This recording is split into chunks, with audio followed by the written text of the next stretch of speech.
Allez hop, on est parti pour le Soleret. C'est Volga Rem qui nous ouvre sa porte. Ancienne institutrice, elle se dit avoir été catapultée sous le Mont Blanc en 1974. Citadine débarquant en haute montagne, elle arriva à Chamonix pour y élever sa petite famille. Une femme aux 1000 anecdotes, une mère et une grand-mère rigolotes qui vous content son confinement. Oh, mon confinement à moi, il va très bien. J'ai pas l'impression d'être vraiment confinée, étant donné que le seul problème, c'est qu'on peut pas skier, hein, vraiment, qu'on peut pas s'éloigner trop, qu'on a besoin d'un Ausweis pour circuler. Et ça, j'oublie tout le temps. Je pense que le gros problème, c'est cette incertitude qui plane sur tout le monde. Hein. Et potentiellement, on a une bombe, on transporte une bombe qui est le microbe, qu'on peut mettre à quelqu'un d'autre. Et on est potentiellement, des bombes ambulantes. Voilà. J'ai un copain qui est malade, je serais bien allée le voir. Il est en rééducation. Sa femme ne conduit pas, alors donc on ne peut pas aller la chercher pour l'emmener voir son mari. Malheureusement, on fait partie de la génération qui est en train de partir. Hein. Donc on se dit, mince, il y en a qui peuvent s'en aller et on leur dira même pas au revoir. C'est nous les fragiles, il paraît. Mais bon, on a déjà vécu notre vie. Hein. Je pense que les premiers à partir, c'est normalement les plus vieux, pas les plus jeunes. Ma première étape, ça a été complètement l'insouciance, mais complète. Hein. Parce que j'étais persuadée que c'était rien, que ça allait passer, qu'on avait vécu de multiples grippes et que ces grippes-là, elles allaient passer comme les autres. Moi, j'ai vécu d'autres épidémies. Hein. On avait, à l'époque, il y a eu toutes ces grippes. Moi, il y avait d'abord la tuberculose, hein, qui était autrement enquiquinante. Après, il y a eu plein de trucs. Hein. Il y a eu plein d'autres épidémies, plein d'autres grippes.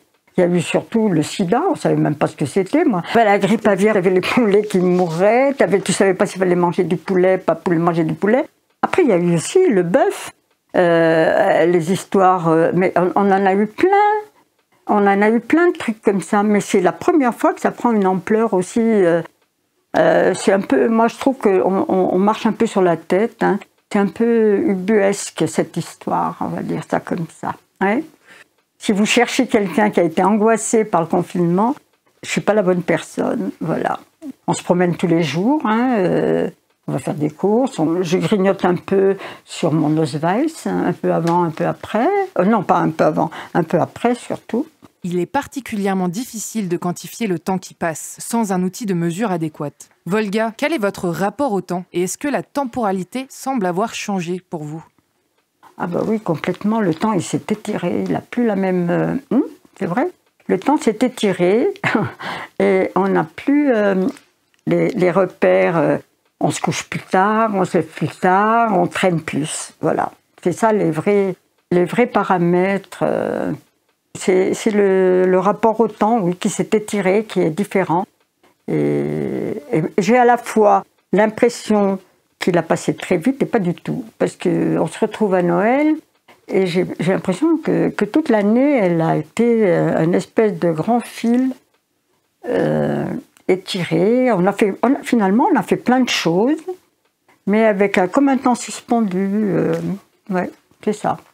Le temps file et défile, décidément. Volga, auriez-vous une anecdote à nous conter, un moment qui vous a marqué durant cette année 2020 ? On s'est donné rendez-vous avec des copains sur le petit balcon, parce que comme on ne pouvait pas se voir, on ne pouvait pas se rencontrer, on s'est dit on va se retrouver en terrain neutre. Et là, on s'est assis sur un rocher et on a discuté pendant un bon moment. Ni vu ni connu s'embrouille et on est revenu.